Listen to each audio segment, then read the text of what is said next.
talk about how can you fix this problem or know how you can do that on your offline games app. So all you have to do is you just click here on settings, click on it.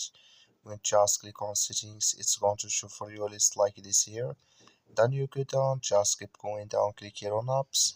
So then you come to apps list here. Then all you have to do now, so here can you looking for here you're looking for offline games app, or just click on search. Then here add offline games app, it's going to show for you like this. Click on it, then it's going to take you to this list. Click on first stop, then you click on OK here.